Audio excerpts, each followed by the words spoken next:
Čus lidi, já jsem Adam a my si schrouna balíme. No to v češtině, už to máme věci.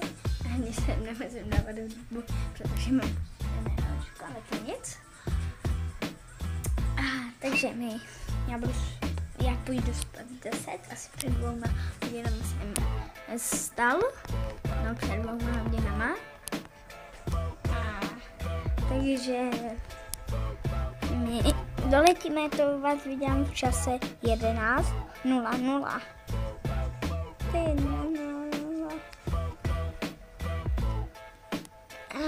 Takže my se balíme.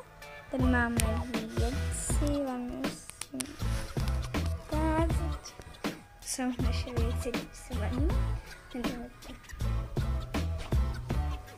To bude za chvíli, no? Jo.